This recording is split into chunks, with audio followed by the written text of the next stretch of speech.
Assalamualaikum warahmatullahi wabarakatuh.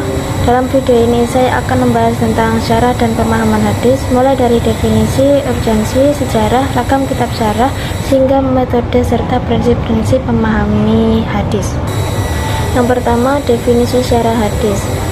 Kata syarah secara bahasa berarti membuka atau menjelaskan, sedangkan hadis adalah sesuatu yang baru atau perkataan atau ucapan Nabi Muhammad SAW. Maka syarah hadis adalah ilmu yang mempelajari makna maksud dari isi hadis Nabi berdasarkan kaidah bahasa Arab atau prinsip syariat. Dengan syarah kita bisa memahami apa yang sebenarnya ingin disampaikan oleh Rasulullah. Urgensi atau pentingnya syarah hadis. Tujuan dari mempelajari hadis adalah memahami makna dan hukum yang terkandung di dalamnya. Syarah hadis menjadi penting karena tanpanya kita bisa salah menangkap maksud hadis tersebut. Dengan memahami hadis secara benar, syariat Islam dapat tegak dan diamalkan sesuai ajaran Rasulullah. Selanjutnya, sejarah kemunculan syarah hadis. Ilmu syarah hadis sebenarnya sudah mulai muncul sejak zaman Nabi. Para sahabat sering meminta penjelasan langsung dari beliau. Setelah Nabi wafat, tradisi ini diteruskan oleh sahabat, tabi'in hingga tabi'ut tabi'in. Karya syarah hadis sebagai kitab khusus baru benar-benar berkembang pada masa tabi'at tabi'in, ketika para ulama mulai mengumpulkan dan menjelaskan hadis-hadis secara sistematis. Ragam kitab syarah hadis. Ulama menggunakan berbagai model dalam menjelaskan hadis. Mengetahui model-model ini penting agar kita bisa memahami gaya setiap ulama ketika menulis syarah. Yang pertama ada model tematik, yaitu ulama mengumpulkan hadis sesuai tema tertentu, misalnya tema akhlak, ibadah, atau muamalah. Tujuannya agar pembahasan menjadi fokus dan sesuai batasan tema yang sudah ditentukan. Yang kedua ada metode objektif.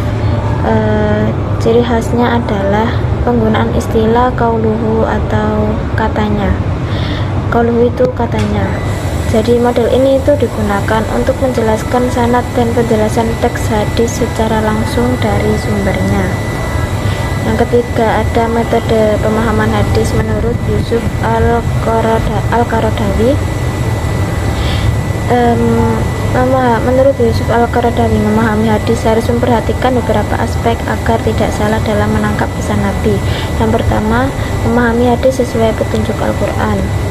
Jadi hadis itu tidak mungkin bertentangan dengan Al-Quran, maka penafsiran hadis harus mengikuti petunjuk Al-Quran. Yang kedua, menghimpun hadis-hadis bertema sama. Kita harus mengumpulkan hadis lain yang relevan agar penafsiran lebih lengkap dan tidak parsial. Yang ketiga, menggabungkan hadis yang tampak kontradiktif. Jika ada hadis yang tampak bertentangan, sebenarnya tidak ada kontradiksi dalam ajaran Islam, jadi harus dicari titik tengah atau penjelasannya. Yang selanjutnya yaitu mempertimbangkan latar historis atau asbab al-wurud. Jadi kita perlu mengetahui latar belakangnya munculnya hadis tersebut agar maknanya tidak salah paham. Yang selanjutnya yaitu ada relativitas sarana dan sasaran statis, yaitu alat atau sarana bisa berubah sesuai zaman, tetapi tujuan syariat tetap harus sama. Terus memperhatikan makna majaz atau kiasan. Sebagian hadis menggunakan bahasa kiasan sehingga tidak boleh dipahami secara harfiah. Terus yang selanjutnya yaitu membedakan gaib dan nyata. Ada hadis tentang hal gaib seperti malaikat atau surga. Hal seperti ini tidak boleh dianalogikan dengan dunia nyata. Yang selanjutnya yaitu memastikan makna dan konotasi kata. Makna kata dalam hadis harus dipahami sesuai konteks bahasa Arab pada masa Nabi. Selanjutnya ada teknik pemahaman hadis. Ada 3, yaitu pemahaman tekstual, yang artinya hanya melihat dari teks hadis secara langsung. Yang kedua, pemahaman intekstual, jadi mencari hubungan antara teks hadis tersebut dengan hadis lain atau ayat Al-Quran. Terus yang ketiga ada pemahaman kontekstual, jadi kita itu melihat kondisi dulu, latar belakangnya dulu, dan situasi munculnya hadis agar tafsirnya sesuai konteks. Selanjutnya prinsip-prinsip memahami hadis.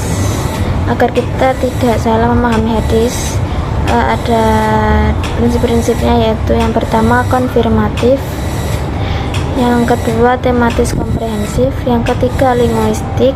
Apa itu linguistik? Memahami hadis dengan memperhatikan tata bahasa Arab. Yang keempat, historik. Mengenal kondisi sosial masyarakat Arab saat hadis disampaikan. Yang kelima, realistik. Memahami kondisi kekinian agar hadis tetap relevan diterapkan. Yang keenam, etis dan legis. Jadi hadis hukum bukan sekedar aturan, tetapi juga mengandung nilai-nilai moral.